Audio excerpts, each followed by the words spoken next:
Bem-vindos a mais uma edição do Consultório de Psicologia. Hoje, como habitualmente, temos o Dr. Luís Lameira em estúdio e vamos trazer-lhe um tema diferente, a vigorexia ou o vício do exercício físico. Mas antes de irmos ao tema de hoje, e temos uma surpresa também no programa que eu já a seguir lhe vou dizer qual é, para já vamos comentar o caso da semana, que foi o atentado em Boston na prova de atletismo. Doutor, aqui há algo de perturbação psicológica nestes casos? Bem-vindos, caros ouvintes. Se me permite acrescentar, não temos uma, mas temos várias surpresas hoje. Realmente, hoje o programa é cheio de conteúdos interessantes e o caro ouvinte manifestamente tem que se manter aí a não perder. Realmente o programa vai acabar do ponto de vista muito produtivo para as pessoas, ao nível da correção de determinados pensamentos negativos e alívio de determinados sintomas que podem ser perturbadores. Agora que chegou o verão, as pessoas preocupam-se, digamos que algumas delas, exageradamente com o seu aspecto físico, e vamos perceber o porquê que isso acontece e como é que vamos corrigir no fim deste programa. Muito bem. Voltando agora à sua questão,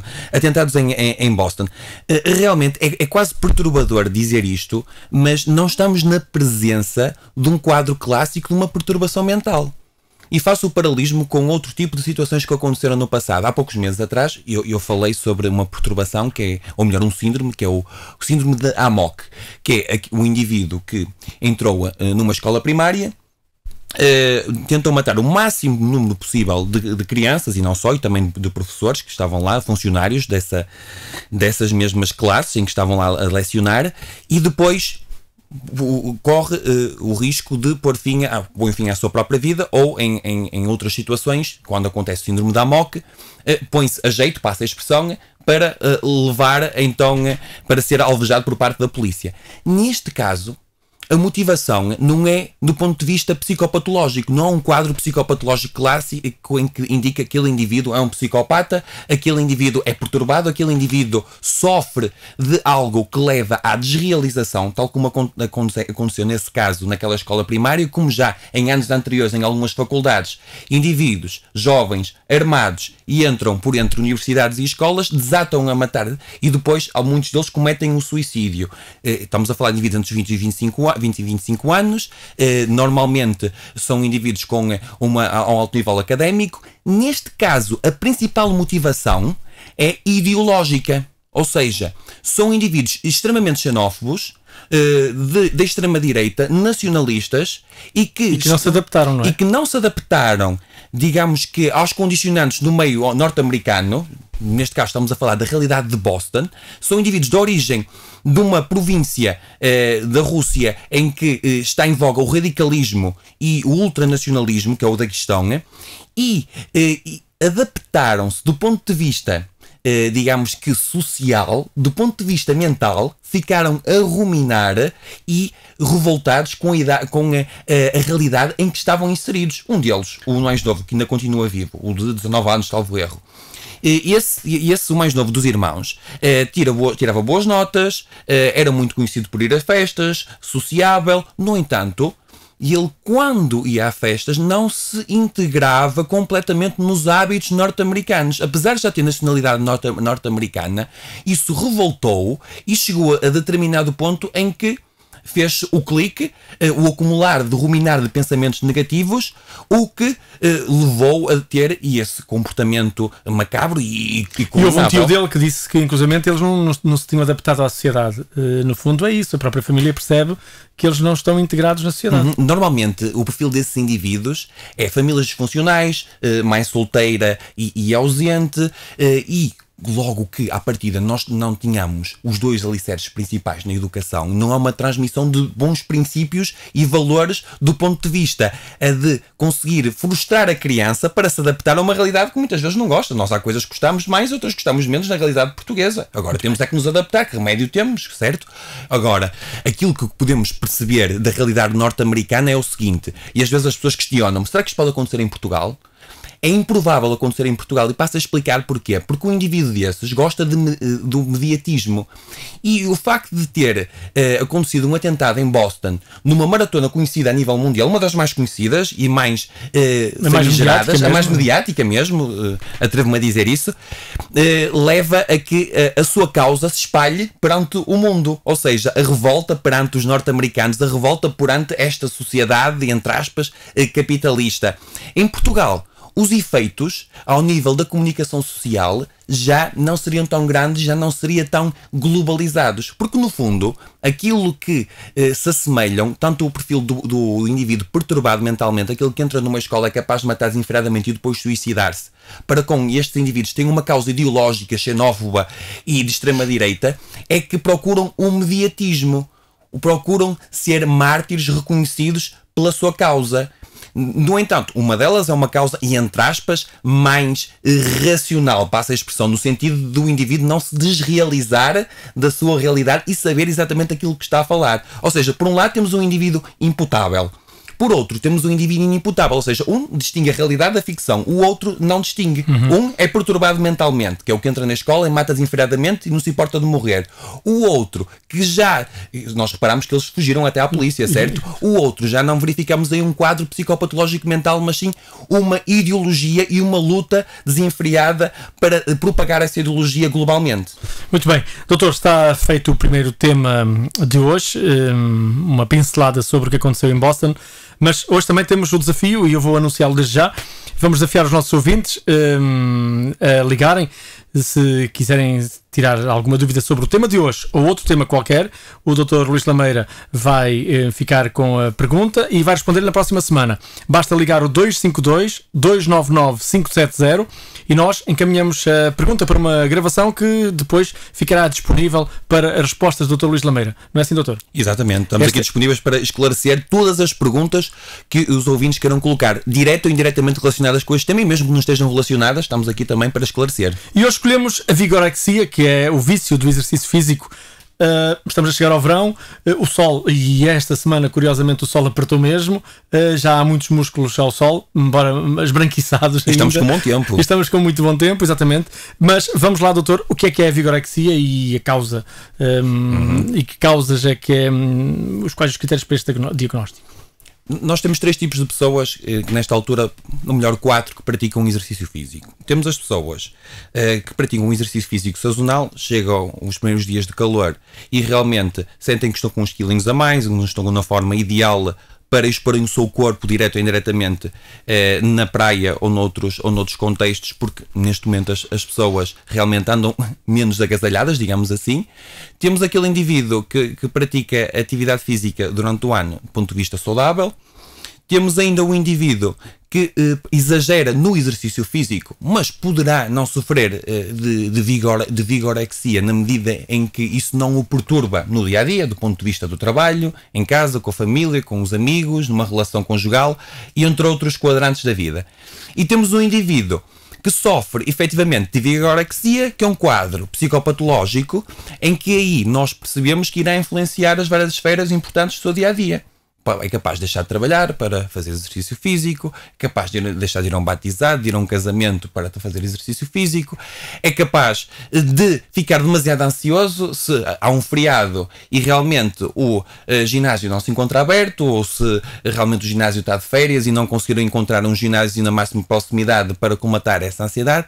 Mas uma questão muito pertinente colocou: como é que se desenvolve? Nós, para percebermos a dinâmica do desenvolvimento desta perturbação, temos que compreender o ser humano ao nível da forma como valoriza a sua parte física. Nós sabemos que a autoestima é a forma como nos conhecemos, como aceitamos as nossas virtudes e os defeitos e como tentamos corrigir, e a partir daí, ao desenvolvimento da autoestima, conseguimos perceber o mundo à nossa volta e ler melhor as emoções dos outros e também ler melhor e precavermos determinados comportamentos negativos que possamos ter e que nos possa prejudicar. Mas há 2 pilares essenciais na autoestima que eu ainda não falei aqui, que gostava de referir, que vai influenciar negativamente o desenvolvimento do culto ao exercício físico em excesso. A autoimagem, que é a forma como nos vemos, como é que nos descrevemos. A autoimagem, eu sei que remete para o singular, mas pode ser plural. Eu, por exemplo, posso ser considerado um mau músico, mas um bom futebolista. Portanto, todos nós temos várias autoimagens. A autoimagem individual, neste caso o indivíduo vai-se ver como um falhado, como franzinho, como fraco, como pouco musculado, apesar dos outros dizerem que ele está muito musculado e está em muito boa forma. E temos o autoconceito, aquilo que percebemos que nós somos, aquilo que nós pensamos que os outros pensam de nós, aquilo que nós pensamos em tarefas que podemos realizar e a forma como nos vamos ver no futuro. E as pessoas costumam dizer, bem, tens um bom ou um mau autoconceito. Se uma pessoa tem um bom autoconceito, é sinal que sabe aquilo que os outros pensam de nós e também que sabe aquilo que a curto, a médio e a longo prazo pode realizar ao nível de projetos, objetivos de vida, tarefas do dia-a-dia e mesmo objetivos académicos, profissionais e entre outros. E um indivíduo com vigorexia tem um baixo autoconceito, não consegue responder perfeitamente quem sou eu, que é a pergunta que faz, entre aspas, o quadro do autoconceito. E ao não conseguir responder quem sou eu, ele não se conhece bem. Falamos de um indivíduo que é capaz de abdicar de determinado tipo de alimentação só para desenvolver um músculo. Ou seja, é um Queres dizer que ele pode facilmente utilizar anabolizantes ou outro tipo de medicamentos e produtos que possam estimulá-lo para a prática do desporto e para ter resultados de curto prazo? Correto, esteroides anabolizantes, alguns, não todos, que sofrem de vigorexia. É preciso chamar a atenção e também não propagarmos essa ideia de uma forma errada. Suplementos alimentares e curiosamente... Mas isso é por ter essa perturbação ou porque sente que fisicamente, ao fazer tanto exercício, tem necessidade de mais energia e necessidade de mais substâncias que o possam ajudar? Basicamente, ele vê-se ao espelho como muitas vezes quando nós vamos a um parque de diversão e vemos o nosso corpo deturpado.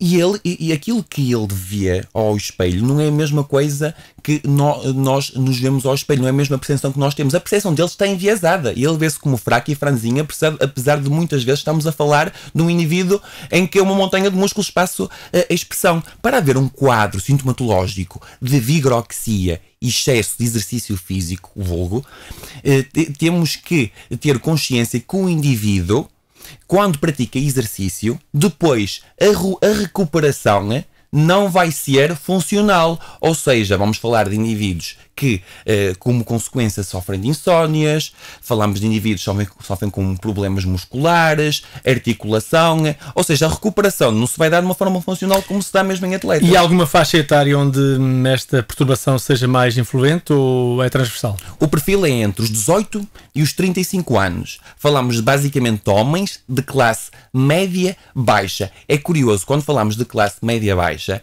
que muitas vezes, do ponto de vista inconsciente, esses indivíduos têm a ideia de impressionar, de, acima de tudo, o sexo oposto, porque os indivíduos de classe alta já usam outras formas de impressionar o sexo oposto, nomeadamente uma boa casa, um bom carro, um bom estatuto social, e como eles não têm um bom estatuto social, atenção que também há indivíduos de classe alta que sofrem de vigorexia, mas são menos, comparativamente aos classe média-baixa, portanto, usam os músculos para impressionar, ou seja, usam a arma que têm, são pessoas que normalmente bastante instruídas a esse nível, conseguem facilmente desenvolver exercícios que potenciem a massa muscular e conhecem muito bem as drogas, os esteroides anabolizantes, que são extremamente negativos para a saúde a médio e a longo prazo, e estão sempre ao corrente e a ler as revistas masculinas e muitas delas revistas relacionadas com o culturismo. Muito bem, e normalmente são essas pessoas que gostam de ter os músculos bem desenvolvidos. Gostam de ter os músculos bem exclusivamente essa perturbação da vigorexia é só uma preocupação em ter músculos desenvolvidos e a aparência ou há outro fator que leva essa perturbação que leva que a pessoa complique mais o estado? Há outro tipo de comorbilidades, ou seja, outro tipo de perturbações associadas à vigorexia. Mas eu li há relativamente pouco tempo um estudo impressionante e assustador e as pessoas que praticam culturismo não me levem a mal por eu estar a revelar este estudo, porque realmente é científico e é válido. Estamos a falar de 10% de indivíduos levantadores de peso profissionais sofrem de vigorexia. Aproximadamente 53% de culturistas amadores sofrem de vigorexia e 83% de culturistas profissionais sofrem deste tipo de perturbação. Agora as pessoas perguntam porquê.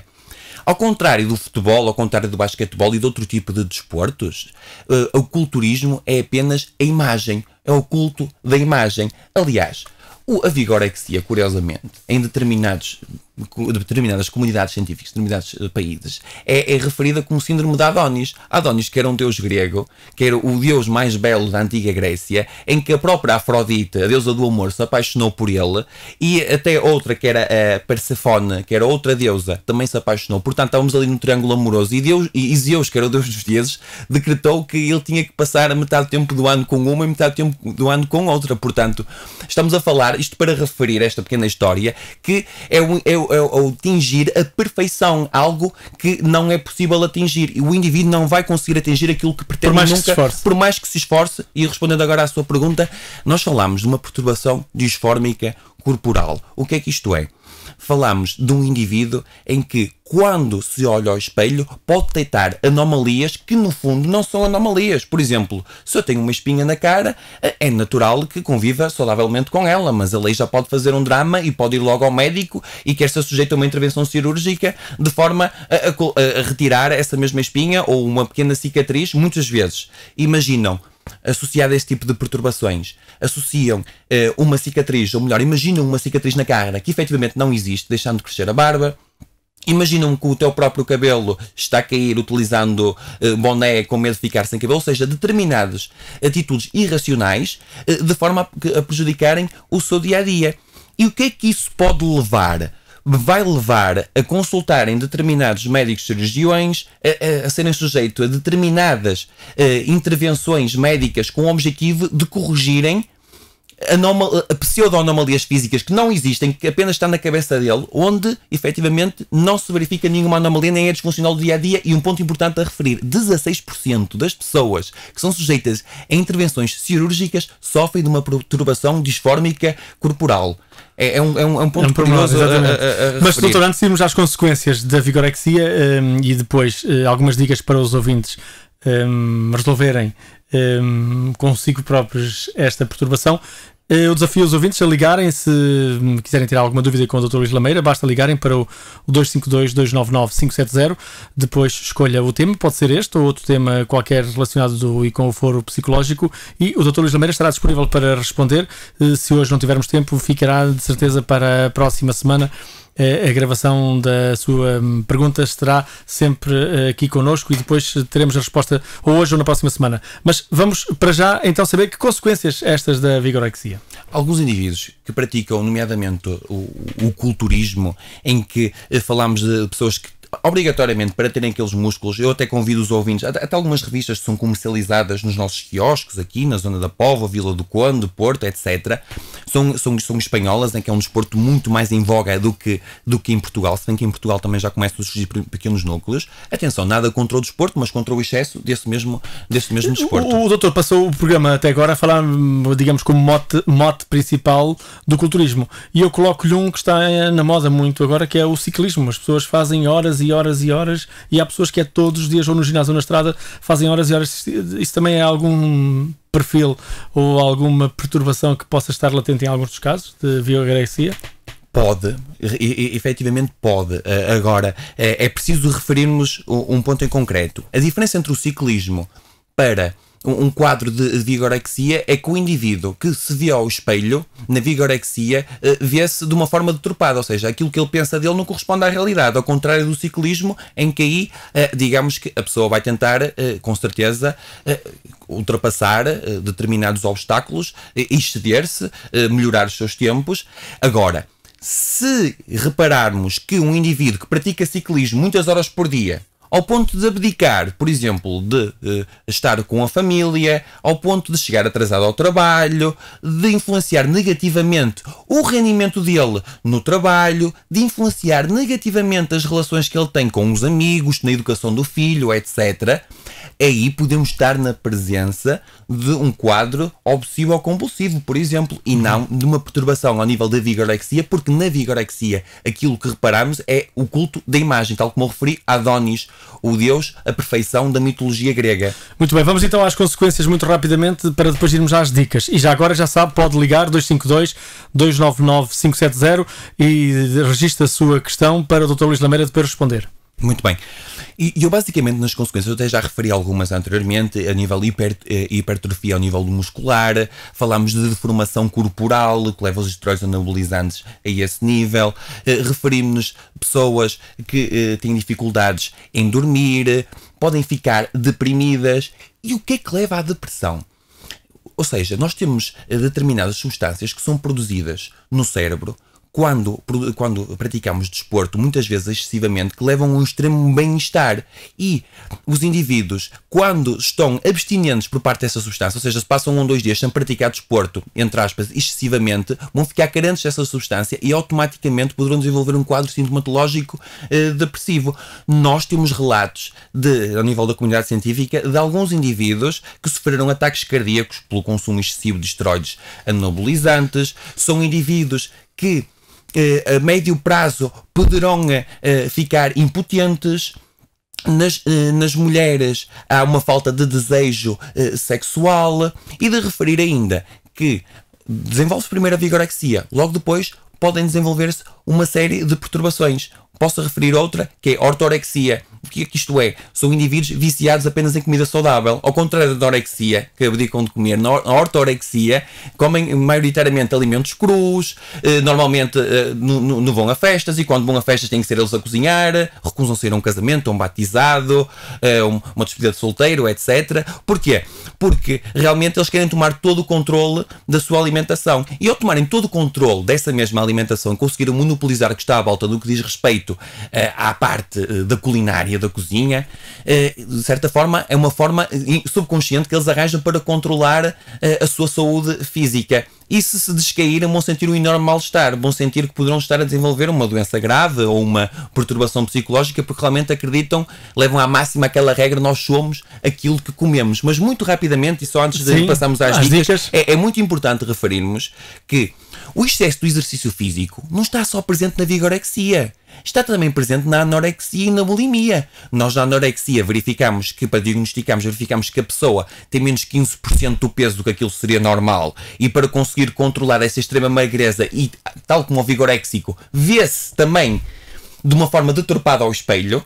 Ou seja, aquilo que ela vê ao espelho não é aquilo que corresponde à realidade no que diz respeito ao seu corpo. Portanto, ela, para não aumentar o peso, além de deixar de comer quase completamente, é capaz de praticar exercício excessivo. Portanto, não é só vigoréxicos que estão no ginásio, também anoréticas e bulímicas. A bulímica, ao contrário da anorética, tem um peso normal, só que tem ataques vorazes de comer tudo o que lhe aparece à frente entre 2 a 3 vezes por semana, e para conseguir controlar esse peso, ou é capaz de induzir o vómito, ou é capaz de tomar diuréticos e laxantes de forma a que possa manter o peso, e ainda é capaz de ir diariamente e 2 e 3 vezes por dia ao ginásio praticar exercício físico. Portanto, é preciso sabermos diferenciar estas várias patologias para não nos equivocarmos quando efetuamos um diagnóstico. Muito bem, então vamos às dicas para os ouvintes. E já agora, se quiser, ligue 252-299-570, coloque a sua questão sobre qualquer tema do foro psicológico. O Dr. Luís Lameira depois responde.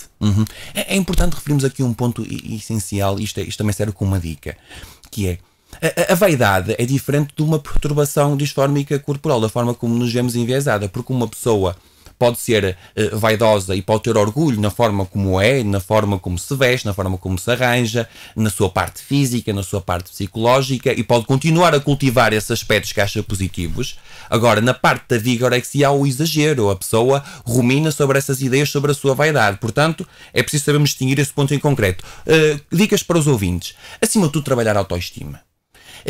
Neste momento, aquilo que eu posso referir, como não estou frente a frente com os ouvintes, é mesmo trabalhar em autoestima. O indivíduo vista-se, arranje-se, porque há aqui um ponto importante de referirmos. Apesar de serem muito musculados, de vigoréxicos, muitas vezes, mesmo no verão, são capazes de utilizarem várias camadas de roupa para não exibirem os seus músculos, porque realmente eles sentem-se magrinhos, franzinhos e sem qualquer massa muscular. É curioso referir isto. E são incapazes de dar corridas muitas vezes para não gastarem aquilo que já criaram de massa muscular no ginásio, são chamados treinos aeróbios. É importante o indivíduo conhecer-se bem. Como é que ele se pode conhecer? Porquê é que eu estou a pensar desta forma? e de que forma é que eu posso resolver esta situação. Ou seja, concentrar-se nas soluções e não nos problemas. Há um problema, pensar uma vez no problema e depois tentar arranjar as soluções. Aumentar os níveis de competência. Por exemplo, ler um livro sobre um tema que sempre lhe interessou, mas realmente nunca houve oportunidade para o fazer. Para desenvolvermos uma boa autoestima, é importante dominarmos vários temas, mas vários temas que gostemos, atenção. Acima de tudo, o indivíduo tem que se concentrar em pequenos objetivos do dia-a-dia. Não vamos concentrar-nos em grandes objetivos. Por exemplo, se realmente acha que é saudável para si, quando se levantar, beber um copo de água, faça isso todos os dias durante o mês. Ao fim do mês vai se sentir bem. Depois, ao fim do segundo mês, vamos passar para outro objetivo. Por exemplo, se bebe muito álcool, se fuma, não pense já nesses grandes objetivos. Vamos começar pelos pequenos objetivos, que é um ponto de partida para a construção de uma boa autoestima. É importante, acima de tudo, a postura. A postura é essencial. A forma como os outros nos veem é fulcral para transmitir confiança a nós próprios. Acima de tudo, quando estamos no meio social, mesmo que seja um meio desconhecido, há que levantar a cabeça, nunca olhar para baixo. Eu costumo dizer que só devemos olhar para baixo no meio que desconhecermos e se duvidarmos que esteja um obstáculo à nossa frente para tropeçarmos. Levantar muito ligeiramente a cabeça. Isso é sinal de confiança, é sinal que as pessoas vêm ter connosco, confiam em nós, são mais abertas, porque se realmente as pessoas com mais autoestima, isso que verificamos, muitas vezes olham para o chão, é natural que depois as pessoas não vão ter com elas, não socializem tanto e depois isso leva uma bola de neve, correto? Pronto, acima de tudo, seja grato com a sua vida. Ao acordar, realmente pense, mais um dia, tenho a oportunidade de demonstrar o meu valor, mais um objetivo para atingir e realmente, quando estiver a fazer uma tarefa que não gosta, mas tem mesmo que ser feita, todos nós temos essas tarefas, pense porquê é que não está a gostar de fazer essa tarefa. O porquê de estar a sentir ansioso. Pense nesses pensamentos negativos como se fossem insetos e mate-os. Já só falta 15 minutos, já só falta 10 minutos. Mas acima de tudo, isto não é só pensamentos para ter uma boa autoestima. É também atitude. Ou seja, vamos pensar de forma diferente e realmente nós somos aquilo que fazemos, o que o nosso comportamento nos revela. Portanto, há que pensar de forma diferente, mas há que também pôr em prática aquilo que alteramos no que diz respeito aos pensamentos positivos, da alteração de pensamentos negativos para positivos e, consequentemente, alteramos o nosso comportamento, nomeadamente algumas dicas que eu acabei aqui de transmitir. Muito bem. Ficaram dicas interessantes para os nossos ouvintes. Já agora vamos concluir, vamos à frase da semana. O pensamento da semana. Exatamente, agora é o pensamento da semana. Pensamento da semana. Tudo o que criamos na nossa mente, de que não temos necessidade, transforma-se em angústia e depressão. Aqui está um pensamento muito importante que nos leva, de facto, a pensar. Despedimos-nos do Dr. Luís Lameira. Nós voltamos na próxima semana. Recordo que pode ouvir o consultório de psicologia sempre à sexta-feira depois das 5, ao sábado e domingo à noite e à quarta-feira depois das 2 da tarde. E também em permanência na Onda Viva TV. Basta aceder à rúbrica de saúde no site radioondaviva.pt. Depois cliquem Onda Viva TV e Saúde. Está disponível esta e outras entrevistas com o Dr. Luís Lameira. Despedimos, voltamos na próxima semana. Até lá, se Deus quiser.